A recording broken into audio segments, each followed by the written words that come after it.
mi sendero. Señor, estoy afligido, dame vida según tu promesa. Lámpara es tu palabra, Señor, para mis pasos.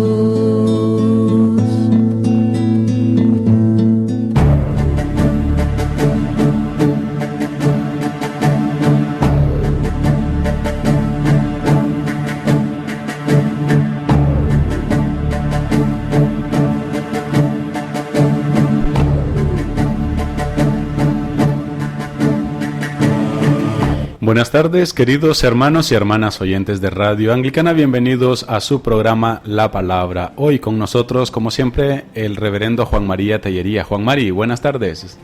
Hola, muy buenas tardes, noches, Noel, muy buenas tardes, equipo, y muy buenas tardes a todos nuestros queridos amigos y hermanos radioyentes. Eso, buenas tardes y también bienvenidos a todos. Hoy continuamos con las reflexiones del libro del Génesis y en esta ocasión hablaremos sobre el Dios que pacta con el hombre y usamos como referencia el capítulo 9 de Génesis, versículos del 1 al 17.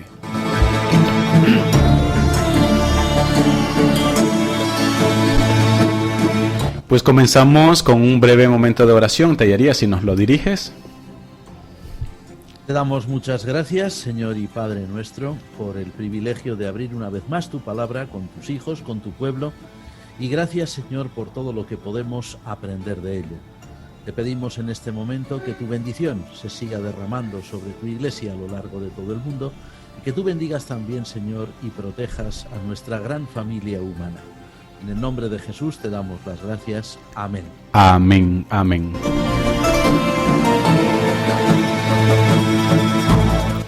Juan Mari, si nos acercamos eso del pinganillo un poquito más a lo que más se pueda a la boca y por ahí, más o menos, sí.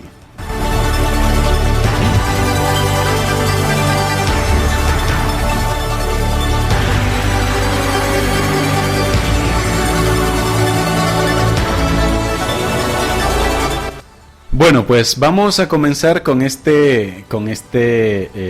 la reflexión para este día. ¿Qué importancia tiene, Juan Mari, este capítulo 9 del Génesis? Bueno, en realidad el capítulo 9 del Génesis tiene su importancia en el hecho de que es el capítulo que pone el punto final a uno de los relatos más importantes y más conocidos del libro del Génesis, que es el relato del diluvio universal. Este relato se inicia en el capítulo 6, allí se narra pues toda la conocida historia de Noé, la conocida historia de la construcción del arca, luego lo que significa el diluvio en aquel momento concreto de la historia de la salvación, y este capítulo 9 es el que le pone el punto final. Entonces vamos a decir que la gran importancia de este capítulo estriba en el hecho de que no solamente es el fin de aquella gran catástrofe que fue el diluvio, sino también y sobre todo el hecho de que en este capítulo concreto lo que sucede es que Dios una vez más, tal como lo describe el autor, una vez más se va a acercar al hombre y se va a acercar al hombre con la intención de no solamente protegerlo, no solamente guardarlo, no solamente permitir la continuidad de la vida humana y de la vida de todos los seres vivos en la tierra, de todos los animales, sino que también lo que va a hacer es establecer una alianza muy importante con la humanidad, no solamente con una parte de la humanidad, sino con el conjunto del género humano, que en este sentido representa la figura de Noé. Es decir, que en este capítulo 9 nos encontramos dentro de lo que es la historia sagrada, la historia narrada en la Biblia, nos encontramos con el primer pacto o la primera alianza que Dios establece. Estupendo, Juan Mari, estupendo. ¿Y qué implica ese pacto que Dios hace con Noé, Juan Mari? Básicamente, si leemos con atención el capítulo 9, lo que vamos a ver es que ese pacto lo que implica es, de alguna forma, el compromiso que Dios contrae, no solamente con el género humano, es decir, de proteger la vida humana, de permitir que la vida humana se desarrolle en la tierra, sino también y sobre todo el hecho de que Dios se compromete a mantener la tierra, a mantener su creación en óptimas condiciones para que en ella la vida pueda tener lugar. Digamos que es un pacto de, si el relato del diluvio, como muchas veces se ha dicho, es un relato de juicio, un relato de destrucción, pues el capítulo 9 lo que hace es poner fin a ese juicio, poner fin a esa destrucción y establecer un pacto de reconstrucción, un pacto de restauración, en definitiva, un pacto de vida. Interesante. ¿Y por qué los animales están contemplados también en este pacto, Juan Mari? Podría ser tan sencillo, ¿no? Como una nueva creación, con el hombre sin perder al hombre, pero ¿por qué se contempla a los animales en este pacto también? Esta pregunta es muy importante en un sentido, y es que, bueno, desgraciadamente, a lo largo del tiempo, las distintas civilizaciones humanas pues han dado un determinado valor, a veces valor sobredimensionado, a los animales, o por lo menos a algunos animales, o bien se han ido al extremo contrario, que es no valorarlos en absoluto, es decir, considerarlos casi como si fueran objetos al servicio del hombre. Lo que tenemos que encontrar en este relato, si lo leemos bien, es que los animales, en tanto que criaturas de Dios, y aunque esto pueda parecer un poco sorprendente, los animales también son beneficiarios de la bendición divina. Vamos a decir más, los animales también son beneficiarios del amor de Dios por toda su creación, es decir, que cuando Dios concibe la creación, la concibe en su conjunto como algo, recordamos, Génesis 1, algo que es bueno en gran manera, es decir, los animales, en tanto que creación de Dios, son también objeto de su bondad y hasta son objeto también de su cuidado y también objeto de su misericordia. Es decir, este relato, el relato del capítulo 9 del Génesis, que pone fin, como decimos, al gran ciclo que es la narración del diluvio, contempla a los animales no solamente como un mero sustento del ser humano, o no simplemente como seres que están al servicio del ser humano, sino que también da a entender que su sola existencia, la existencia de estas criaturas, de alguna forma lo que hace es alabar al Creador. Es decir, los animales que están sometidos, como sabemos bien, a todos los ciclos de la vida, es decir, nacimiento, crecimiento, reproducción, muerte, perpetuidad de las diferentes especies, son una manera de testimoniar el poder y el amor de Dios. En este sentido, podemos decir que este relato del libro del Génesis, este relato del diluvio, y concretamente este capítulo, el capítulo de la alianza de Dios con Noé, tiene bastantes puntos en común con ese otro libro del Antiguo Testamento también extraordinario, que es el libro de Job, en cuyos capítulos finales Dios muestra al patriarca Job toda su creación e incluso habla de ciertos animales y los muestra no solamente ya como meras criaturas al servicio del hombre, sino también y sobre todo como un constante motivo de alabanza al Creador. Los animales, en tanto que seres vivos, dan gloria al Creador. Y en este capítulo 9 del Génesis esta idea también está presente. Interesante, qué bien, qué bien. Nos pregunta en Tellería, pensando también en aquellos que somos carnívoros, ¿no? Dios nos va a pedir cuenta de los animales que también hemos matado para alimentarnos de él, porque el versículo 5 dice: porque ciertamente demandaré la sangre de vuestras vidas, de mano de todo animal la demandaré, y de mano del hombre y de mano del varón a su hermano también la demandaré la vida del hombre, dice el texto. Entonces, esto que nos comemos, la gallina o el pavo del 25 de diciembre, ¿también se nos pedirá cuenta por ello? Bueno, vamos a ver, el ser humano ha sido... Es evidente que, tal como entendemos que ha sido la historia de la vida en la Tierra, el ser humano es un ser omnívoro, es decir, es un ser que está diseñado pues no solamente para la ingesta de lo que serían, por ejemplo, digamos, frutos o vegetales en general, sino que también está diseñado para la ingesta de animales, ¿no? De hecho, según nos han demostrado constantemente los biólogos, fue la ingesta de la carne, el consumo de carne, lo que hizo que de alguna forma se acelerase el proceso evolutivo de la humanidad, ¿no? Con la ingesta de esa gran cantidad de proteína que ha nutrido nuestro cerebro, ¿no?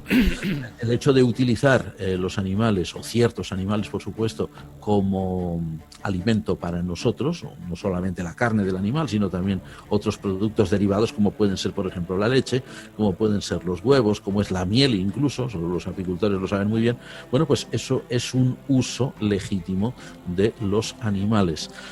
Lo que no es realmente un buen empleo de estas criaturas, que no ha sido o no es un buen empleo de estas criaturas, es el hecho de haberlas empleado muchas veces simplemente como diversión, pero un tipo de diversión basado en la crueldad, o un tipo de diversión basado en un sacrificio inútil de este tipo de seres, ¿no? Estamos pensando, por ejemplo, pues en muchos países existe desgraciadamente la costumbre de organizar luchas de animales o entrenar animales para que se maten entre ellos, y eso pues provoca a veces grandes apuestas, ¿no? O suscita grandes apuestas. Hay muchos países de nuestro mundo occidental en el que las peleas de gallos, por ejemplo, pues constituyen un gran negocio, ¿no?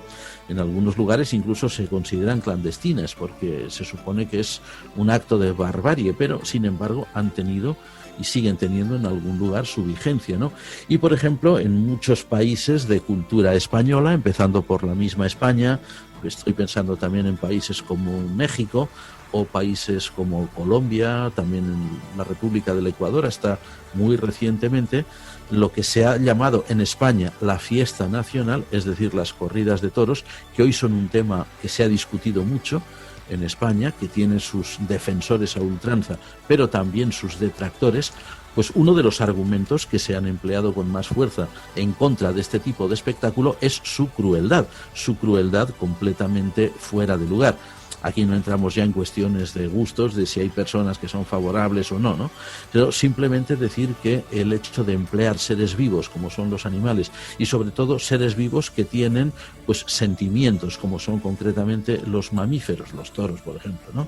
O que incluso pues tienen un cierto grado de inteligencia, incluso una inteligencia emocional grande, en algún caso, en el caso de los toros se ha evidenciado, pues eso constituye sin duda alguna pues un hecho cruel que no se justifica realmente. No es el hecho de decir matar un toro porque se precisa su carne o se precisa su piel o se precisa algún otro de sus complementos para el vestido o para la nutrición humana, sino simplemente un acto de pura crueldad, una crueldad que es, por muy enraizado que esté en ciertas costumbres populares o ciertas costumbres nacionales en algunos países, pues hay que reconocer que es una crueldad gratuita. Es decir, Dios, cuando coloca al hombre, como veíamos al comentar o al reflexionar sobre el capítulo 1 del Génesis, cuando coloca al hombre como cabeza de la creación y le da dominio sobre toda la creación,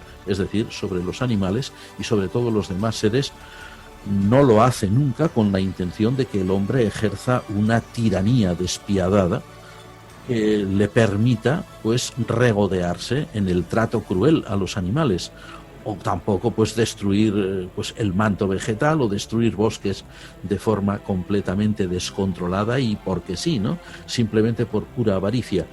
Lo que Dios hace, lo que Dios pretende es que el hombre ejerza ese dominio sobre los demás seres, pero un dominio racional. Si el hombre es un ser omnívoro que se alimenta también de ciertos animales, pues que se alimente de ellos, forma parte de su naturaleza, pero el hecho, y de la naturaleza en general, lo mismo que unos animales se alimentan también de otros, pero el hecho de tratar con crueldad, una crueldad gratuita, una crueldad que no se justifica simplemente como diversión, eso realmente es un atentado contra la obra creadora de Dios que debiéramos evitar, por supuesto, al máximo. Eso no está bien visto ante los ojos del Creador, sin duda alguna.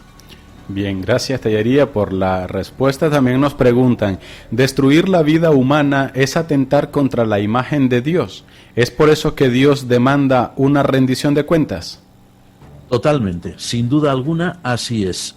Toda vida humana, como dijimos en su momento, toda, no hay ninguna que no lo sea, toda vida humana que ha nacido y nacerá en este planeta Tierra, de aquí hasta el final de los tiempos, es imagen del Creador. Es cierto que a veces los seres humanos pues nos ocupamos muy bien en degradar esa imagen del Creador que somos y de no estar a la altura de lo que ello significa, sin duda alguna. Pero eso no significa que Dios retire su imagen de ningún ser humano. Por lo tanto, la pregunta que nos hacen es muy lógica y la respuesta la ha dado esta misma persona. Atentar contra la vida humana es un hecho terrible, es un verdadero sacrilegio, porque, aparte de un asesinato, de un crimen, no solamente es atentar contra la vida de un ser vivo, sino que es atentar contra la propia imagen del Creador, efectivamente. También nos siguen preguntando, ¿se podría decir que el pacto que estableció Dios con Noé y su descendencia, el ser humano, fue más una oportunidad o quizás una manera de controlar su ira contra el ser humano? A ver, la ira de Dios, la figura de la ira de Dios, que es muy recurrente en la Biblia, de forma muy especial en el Antiguo Testamento, en el Nuevo también, pero un poco menos. Normal, el Nuevo Testamento es mucho más pequeño que el Antiguo, mucho más exiguo. La ira de Dios es una figura, como decimos, muy recurrente, y es una forma que tienen los escritores antiguos de la Biblia, una forma de expresar el hecho de que Dios quiera ejercer la justicia en este mundo. Pero atención, es una figura que tiene pues todo su encanto literario, evidentemente, pero teológicamente hablando es un poco peligrosa en el sentido de que los seres humanos, como para nosotros la ira está considerada como una pasión no racional y además una pasión que puede desbordarse y que puede muchas veces salir fuera de control, podemos cometer el gran error de atribuir ese mismo sentimiento a Dios.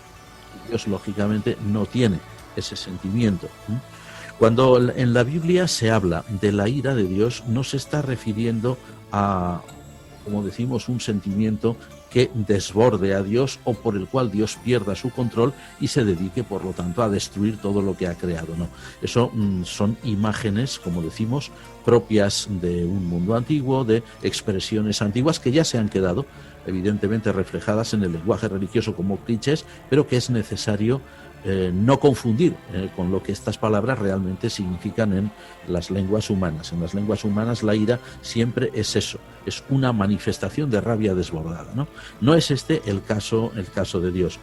Cuando se habla de la ira de Dios, se habla más bien de un sentimiento de justicia y de un sentimiento que Dios controla siempre, que Dios maneja muy bien, por supuesto, porque es el creador y porque es perfecto, y es un sentimiento según el cual Dios quiere que en el mundo creado por Él, que en su creación exista el orden. Por lo tanto, Dios no tiene un sentimiento encontrado frente al ser humano, al contrario, es su obra maestra, su obra predilecta, por decirlo de alguna manera, su imagen y semejanza. Y entonces lo que hace este pacto de Noé, que es un pacto no solamente con un pueblo en especial, sino con el conjunto del género humano, incluso, por decirlo, ¿no?, de forma casi anecdótica, también las tradiciones judías insisten que el pacto de Noé es para todos, que abarca tanto a judíos como a gentiles, no es un pacto para el género humano. Este pacto de Noé, según el relato bíblico, lo que viene a dar es efectivamente una segunda oportunidad al ser humano, una segunda oportunidad para el crecimiento del hombre, para su desarrollo en el mundo y también para el crecimiento de la vida. Es, por decirlo de alguna forma, un volver a crear el mundo, una recreación del mundo que en principio, tal como el relato nos indica, pues podría haber sido pues todo destruido, ¿no?, por la gran catástrofe que supone el diluvio, que habría sido un retorno al caos primitivo, al caos primordial, o al menos esta es la idea que se deja entrever en el escrito sagrado. Por lo tanto, el pacto de Noé es una recreación y es la segunda oportunidad para que el ser humano se desarrolle plenamente en esta tierra y se desarrolle también el resto de la vida, que el hombre pueda realmente ejercer su dominio sobre el mundo, pero de la manera racional que Dios desea, no de la manera descontrolada que desgraciadamente el hombre pues a veces da a entender que actúa, ¿no? Sí, es importante conocer esta diferencia y no vincular la ira de Dios con lo que nosotros entendemos por ira, porque son dos aspectos totalmente diferentes. Si Dios actuara como actuamos nosotros, estuviésemos ya calcinados de hace siglos. No existiría ya el planeta Tierra, evidentemente, ¿no? Si Dios fuera un Dios iracundo, ¿no? Como a veces daría la impresión de que se presenta en algunos pasajes bíblicos. Mira, a tenor de esto, Noel, siempre es importante que hagamos hincapié en el hecho de que cuando leemos los escritos sagrados de la Biblia, perdón, siempre tenemos que tener en cuenta que esos escritos no han visto la luz hoy en nuestros días, ¿no? Sino que son escritos muy antiguos. Pues los más antiguos a lo mejor pueden tener algo así como, pues imaginémonos, pues a lo mejor unos 2800 años, una cosa por el estilo, ¿no? O quizás un poquito menos, un poquito más. Nunca es seguro, ¿no? Cuando comienzan a escribirse algunos libros bíblicos. Entonces, claro, lo que hemos de tener en cuenta es que al leer la Biblia nos enfrentamos con unos textos que reflejan una mentalidad, reflejan una concepción de la vida, de la existencia del mundo, que ya no es la nuestra. Una concepción que muchas veces, no siempre, pero muchas veces es incluso primitiva. Entonces, claro, pretender entender siempre literalmente lo que la Biblia dice o las imágenes que ella vehicula acerca de Dios, pues puede ser un poco complicado. De hecho, muchos creyentes se han sentido pues a veces impactados, ¿no?, por el hecho de que haya contrastes tan grandes, ¿no?, por ejemplo, entre el Dios de amor, el Dios Padre, que presentan los evangelios con nuestro Señor Jesucristo, y sin embargo un Dios que, según parecería en el Antiguo Testamento, evidentemente, pues es un Dios que solo destruye, que solo mata, que solo exige sangre. Claro, un Dios muy primitivo. Claro, lógicamente no es como algunos habían dicho, no es que Dios ha cambiado su forma de actuar o Dios también ha evolucionado, Dios ha madurado. Eso lo hemos leído alguna vez por ahí, que decimos, pero ¿cómo se puede decir una barbaridad semejante, no? Siendo que Dios es siempre perfecto, o sea, Dios no necesita madurar ni cambiar, siempre es el que es, ¿no? Simplemente lo que ha cambiado es la percepción de Dios que tienen los autores bíblicos. Es decir, los autores que se hacen eco de las tradiciones más antiguas, que a veces, como decimos, son primitivas, pues van a presentar a un Dios airado, ¿no? Un Dios airado en un sentido muy humano, que parece que es vengativo, que parece que está siempre deseando destruir. Mientras que las tradiciones más recientes, las que encontramos, por ejemplo, en los evangelios, y que son producto de una reflexión mucho más desarrollada, mucho más afinada, pues atinan al presentar a Dios realmente como lo que es. Es decir, que cuando oigamos hablar de la ira de Dios, cuidado, la ira de Dios no es la ira humana, o la justicia de Dios, pues tampoco es exactamente nuestro concepto que tenemos de justicia, ¿no? O incluso el amor de Dios no es evidentemente el amor humano. En el amor humano hay un gran componente, y hemos de reconocerlo así, un gran componente de egoísmo, no, en algunos casos muy exagerado, en otros no tanto. El amor de Dios no se parece en nada al amor humano, es completamente distinto y significa una entrega absoluta o significa un perdón total, cosa que para el ser humano es muy complicado, es más difícil de tener en cuenta. Más difícil, y es muy importante también tener en cuenta estos asuntos y no compararnos o comparar a Dios con nuestras actitudes. Volviendo, Juan Mari, volviendo con el pasaje, con el capítulo 9, para nosotros hoy en día, siglo XXI, ¿cuál es la enseñanza fundamental de este pasaje bíblico? Enseñanza fundamental, bueno, puede haber muchas, pero nosotros vamos a destacar básicamente dos. Ya decimos, no son las únicas, puede haber muchas, porque es un capítulo, como todos los del libro del Génesis, muy rico. Pero vamos a destacar dos. En primer lugar, podemos decir que el capítulo 9 del Génesis, cuando Dios establece este pacto con la humanidad que representa ahí la figura de Noé, Dios, en primer lugar, lo que hace es restablecer al hombre en su posición, digamos, primordial, en su posición primigenia. la que el Dios le había dado en la creación y que es la más importante que tiene. Es decir, el hombre sigue siendo de alguna forma el, digamos, el vicerregente de Dios en la creación, o sigue siendo el gobernador de Dios por delegación. Es decir, Dios entrega el mundo al dominio del hombre, pero no porque el hombre sea el dueño absoluto, sino porque ha de ejercer en él ese dominio por delegación divina. Es decir, Dios no le retira al hombre aquello que le ha dado al principio, es decir, esa gran responsabilidad y al mismo tiempo ese gran privilegio de ser, como dicen, el rey de la creación, pero digamos rey entre comillas, el verdadero rey es Dios, ¿no? Eso por un lado. Y en segundo lugar, este texto viene a resaltar, viene a destacar de forma muy especial el gran valor que tiene ante los ojos de Dios, como habíamos dicho antes, la vida humana.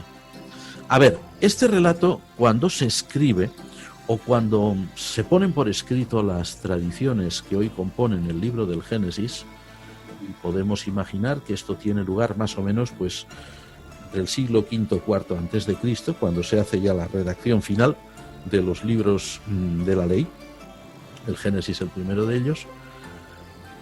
Quienes han escrito o han recopilado estas tradiciones son personas que a lo largo de su vida han visto mucho sufrimiento. Son personas que han visto mucha sangre derramada. Y sobre todo mucha sangre derramada sin real necesidad. Y mucho sufrimiento que realmente no tenía justificación ninguna. Son personas que han reflexionado profundamente acerca de la realidad del hombre sobre la tierra. Han visto o han vivido caída de reinos, de imperios.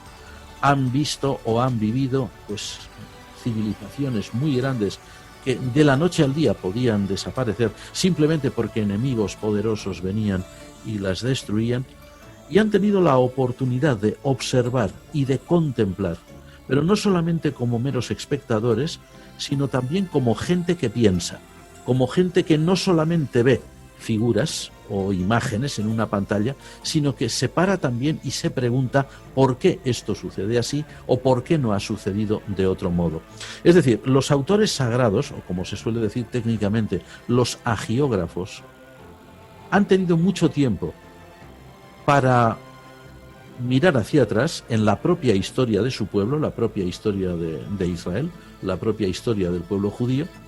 Han tenido mucho tiempo para probablemente conversar entre ellos, para saber lo que ciertas tradiciones habían dicho, habían transmitido, para leer lo que de escrito quedaba de esas tradiciones y para finalmente darse cuenta, para poder deducir de ahí, que lo que Dios en realidad desea no es que los pueblos se hagan la guerra, no es que el pueblo de Dios, como hemos dicho en otras muchas ocasiones, se erija por encima de los demás o pretenda pues ejercer un dominio absoluto, a veces tiránico, sobre los demás, sino que han entendido algo muy importante, y es que el ser humano, sea judío o sea gentil, sea egipcio, sea babilonio, sea persa, sea de cualquier nacionalidad de las que ellos conocían, el ser humano como tal tiene un gran valor.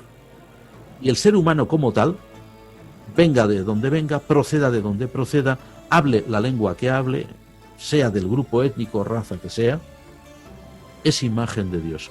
Y como tanto, su vida es sagrada.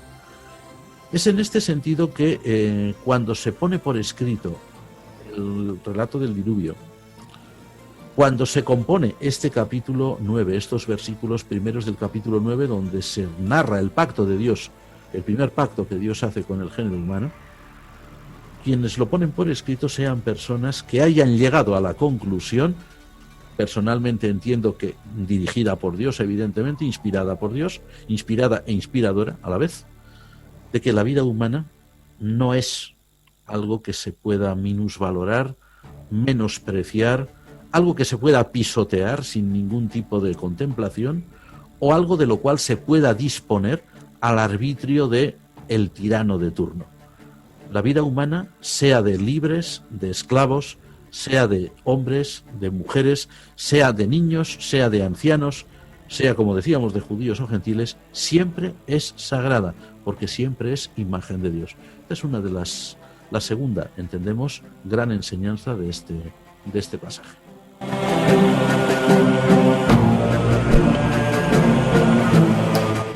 Desde la escuela dominical o desde pequeño podemos incluso tener una pequeña relación, ¿no?, con este pasaje, cuando está a punto de llover o cuando ha caído alguna brisa, que vemos el arco iris. Y yo creo que incluso hay muchos niños que cuando ven el arco iris se recuerdan de este pasaje, muchos adultos también habemos.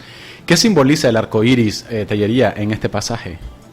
A muchas personas, si le preguntáramos esto, diría: el arco iris es el arco al final del cual hay un tesoro escondido, que eso forma parte de muchas tradiciones, ¿verdad? Sí, sí. Tanto europeas como americanas y de otras partes, ¿no? El arco iris es, como sabemos, un fenómeno muy especial, un fenómeno muy significativo.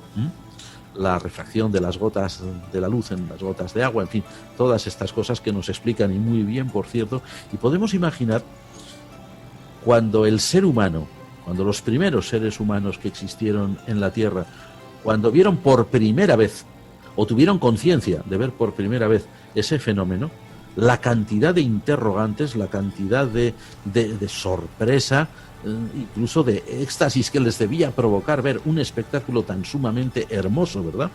Y eso hace que cuando se escribe este relato, el relato de Génesis 9, pues los agiógrafos se hagan eco de una tradición muy antigua, según la cual el arco iris simboliza ese gran pacto de Dios, esa gran alianza que Dios establece con la humanidad. De hecho, el texto de la Biblia en el Génesis 9 es muy bonito, porque Dios le dice a Noé: mira, he puesto mi arco en las nubes, he puesto mi arco, el arco divino, ¿no?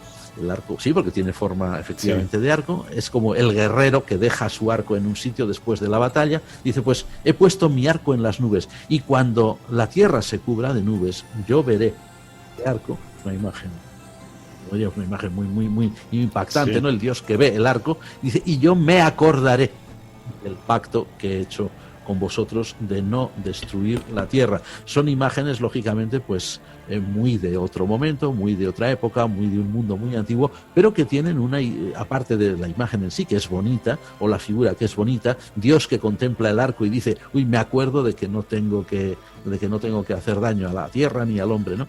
Pues aparte de todo eso, que eso es pues puramente anecdótico, ¿no? Incluso si queremos literario, ahí subyace un hecho muy importante, y es que ese arco simboliza el pacto de Dios. Y eso significa que Dios siempre tiene presente el pacto con el hombre. Y es importante también un detalle que no habíamos comentado antes, pero que es bueno que recordemos siempre, y es que cuando Dios recuerda su pacto con el hombre, fijémonos bien que este no es un pacto en el cual Dios se siente a la mesa con el hombre, como hacen hoy, y hay otras ocasiones también se ha hecho a lo largo de la historia, pues por ejemplo los gobernantes de distintas naciones que se sientan a una mesa, firman unos acuerdos, unas alianzas. Fijémonos que este pacto no es algo que Dios haga con el hombre o que Dios realice con el hombre en pie de igualdad. Es decir, vamos a sentarnos a la mesa, vamos a discutir unas condiciones y cuando nos pongamos de acuerdo las firmamos. No. Este pacto lo establece Dios directamente. No le pregunta al hombre, es decir, no le pregunta a la humanidad, no le pregunta a Noé, ¿no?, el personaje epónimo que simboliza el género humano. No le pregunta: oye, ¿tú estarías de acuerdo en hacer un pacto conmigo? No. Simplemente Dios le da su pacto. Y se lo da no como una imposición autoritaria de un dictador que dice: pues ahí va el pacto, lo quieras o no, no, sino que es un pacto de misericordia, es un pacto de amor, porque evidentemente a lo largo de toda la Biblia, pero de forma muy especial en el libro del Génesis, recordemos lo que veíamos en nuestro programa anterior, la caída del hombre y el Dios que se acerca al hombre. O sea, no es el hombre quien se acerca a Dios, el hombre se esconde, es Dios quien se acerca, quien da el primer paso, quien, por decir así, rompe el hielo. Bueno, pues en este nuevo relato, ahora al concluir el diluvio, nuevamente Dios se acerca, y Dios se acerca con la intención de bendecir. El pacto de Dios siempre es un pacto de bendición. El pacto de Dios siempre es un pacto de misericordia. El pacto de Dios siempre es un pacto que va a hacer del hombre alguien privilegiado. Los pactos de Dios nunca son, como decimos, este tipo de pacto impositivo en el que el vencedor, por decir así, se lleva siempre la mejor parte. Aquí no hay vencedor ni vencido. Aquí lo que hay es el Dios de amor que luego, en la revelación del Nuevo Testamento, en Jesucristo, se revelará como Padre, Padre de todos los seres humanos. Aquí no hay una victoria ganada y por lo tanto aquí se dictan unas condiciones que la humanidad tendrá que aceptarlas, quiera o no, sino que lo que hay es un regalo, el regalo de un Dios Padre, que todavía no se ha revelado como Padre, lo hará a través de Jesucristo, pero sí se revela como un Dios de misericordia que por encima de todo quiere bendecir. Entonces la permanencia del, ya empleando la figura bíblica, ¿no?, la permanencia del arco en las nubes, porque eso es un fenómeno que se repite pues con cierta frecuencia, se está repitiendo en todas las partes de la tierra donde llueve, evidentemente. Bueno, pues la permanencia de ese arco es un símbolo para el ser humano de que el pacto de Dios es eterno. Es decir, que el deseo de bendecir que tiene Dios es eterno, que la misericordia de Dios para con el hombre es eterna, y que a pesar de todos los graves errores que el ser humano cometa, por los cuales paga normalmente, porque digamos que desgraciadamente en esta vida pues tenemos que pagar muchas veces y a veces muy caro los errores que cometemos, bueno, pues a pesar de todo eso el arco siempre está ahí, y esa imagen tan bonita de Dios que contempla el arco y se acuerda de que Él ha hecho ese pacto con la tierra es una imagen permanente del amor y la misericordia de Dios.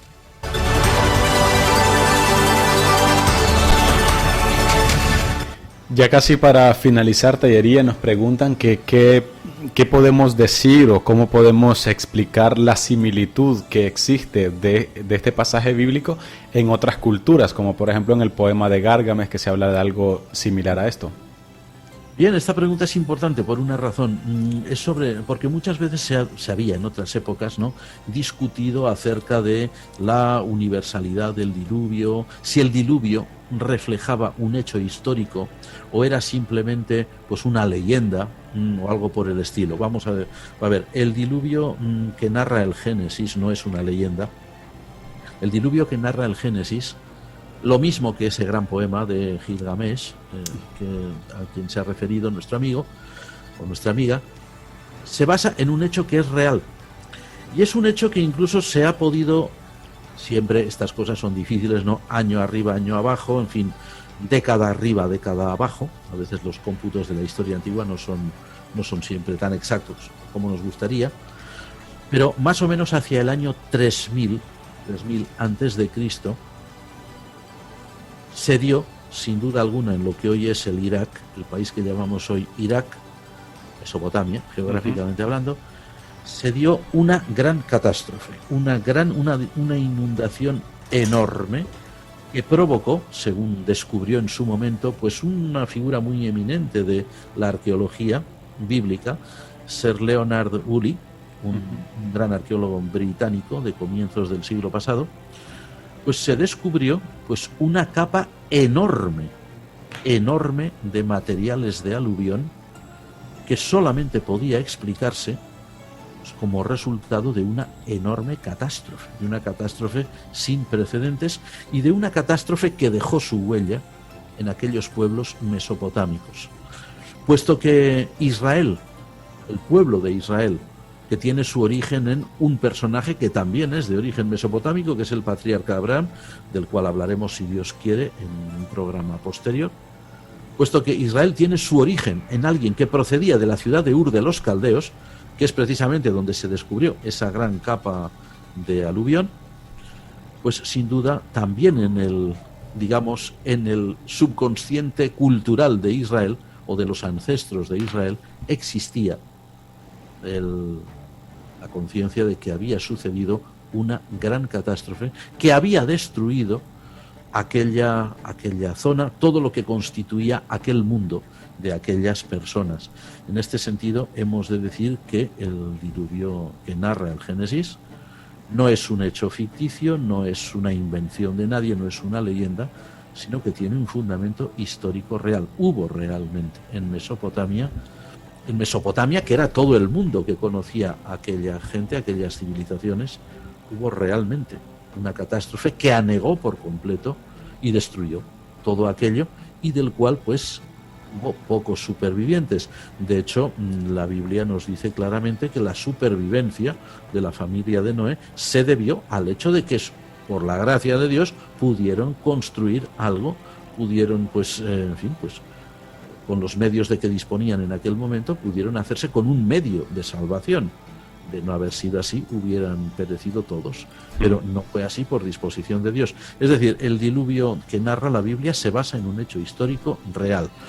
A ver, cuando por ejemplo se dice que también hay otras culturas, no precisamente mesopotámicas, que también recuerdan una gran catástrofe o algo por el estilo, eso es completamente normal, porque tenemos que pensar siempre que las culturas humanas, desde la más remota prehistoria, pues han sido culturas que dependían del agua. El ser humano depende del agua para vivir, no simplemente para la ingesta del agua y para pues, saciar su sed, ¿no? Evidentemente. Bueno, pues todas las culturas humanas, en todos los continentes donde han existido, se han establecido en las orillas de ríos, o se han establecido en las orillas de lagos.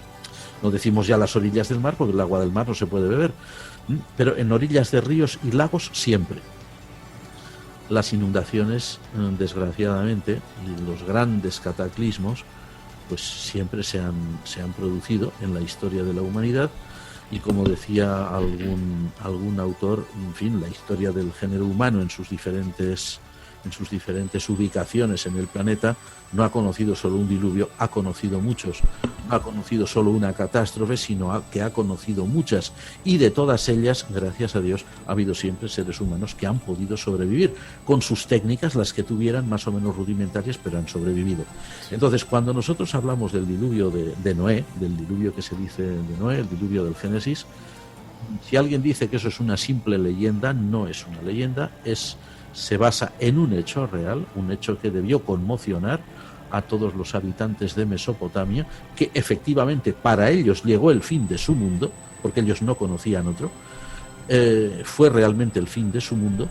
Ellos lo entendieron como un gran castigo de los dioses por su impiedad, y a partir de ahí los autores de la Biblia supieron encontrarle una enseñanza muy hermosa, una enseñanza teológica que, fijémonos bien, no es tanto, a pesar de lo que a veces se ha dicho, una enseñanza de destrucción, sino más bien una enseñanza de misericordia, porque Dios tiene misericordia del género humano, Dios preserva a unos seres humanos, Dios los guarda, los bendice y les permite volver a vivir, volver a crecer, volver a multiplicarse, volver a llenar la tierra. Es decir, el relato del diluvio en las culturas antiguas, como en el poema, en la historia de Gilgamesh, es un relato de destrucción. El relato del diluvio en el libro del Génesis, que analiza el mismo hecho desde otra perspectiva, no es tanto un relato de destrucción como un relato de un nuevo comienzo, un relato de bendición y un relato de misericordia de Dios. Muy importante. Y luego también en muchos de estos lugares sucedía todo lo contrario, o sea, en unos con la inundación, pero en otros eran lugares maravillosos que luego fueron convertidos en desierto, porque también incluso hasta del Sáhara se hablaba de que había un océano en toda esta parte, incluso eran lugares pues muy verdes, muy tropicales y todo eso. Estupendo. Pues Tellería, ¿a qué conclusiones podemos sacar de todo este pasaje y del tema que hoy hemos tratado? Mira, si tuviéramos que resumir el contenido de este pasaje, el contenido de Génesis 9 del 1 al 17, simplemente emplearíamos, pienso así, se me ocurre en este momento, una sola palabra, que sería la palabra misericordia. A ver, el relato de todos los relatos de la Biblia, todos, absolutamente todos, desde los más antiguos hasta los más modernos, son, aunque a veces parezca que no, o aunque a veces una mala costumbre, vamos a decir así, mala e inveterada costumbre homilética, ha sido siempre la de utilizarlos para amenazar, para coaccionar. También se ha hecho, por desgracia, como se dice vulgarmente en castellano, para meter miedo a la gente. Cuidado que si no pasará tal y cual. Fijaos cómo Dios se airó, cómo Dios destruyó. Bueno, a pesar de que a veces se ha tenido esa mala costumbre, los relatos de la Biblia nunca deben leerse a trozos aislados. Siempre deben leerse completos. Y cuando los leemos completos, allí donde empiezan hasta donde concluyen, nos damos cuenta de que la intención de quienes los han escrito no era tanto describir destrucción como de hacer hincapié en la misericordia divina.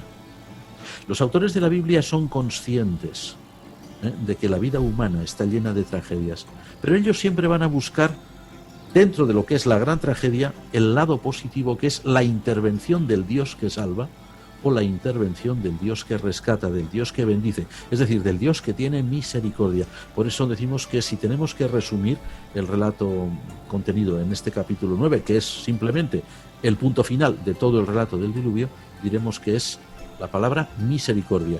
Dios es misericordioso, Dios una vez más se acerca al hombre y en medio de la catástrofe, en medio de la destrucción, Dios muestra su misericordia para con él. Pues este ha sido el programa de hoy, donde hemos reflexionado sobre este Dios que hace pactos con el ser humano, con el hombre.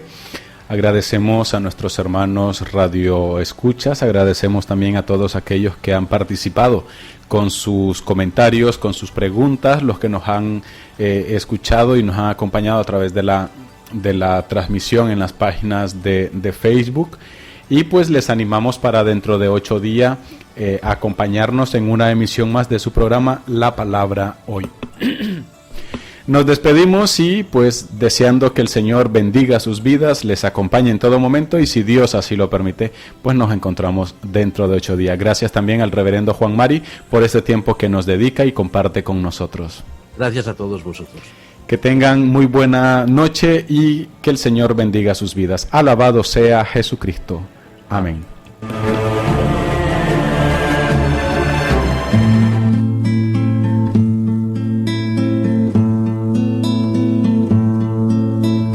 Lámpara es tu palabra, Señor, para mis pasos, luz de mi sendero. Señor, estoy afligido, dame vida según tu promesa. Lámpara es tu palabra, Señor, para mis pasos. Usted está en sintonía de Radio Anglicana, transmitiendo vía internet en www.radioanglicana.es. También puede escucharnos en su dispositivo móvil, descargando nuestra aplicación para Android e iOS. Radio Anglicana, la voz de la Iglesia.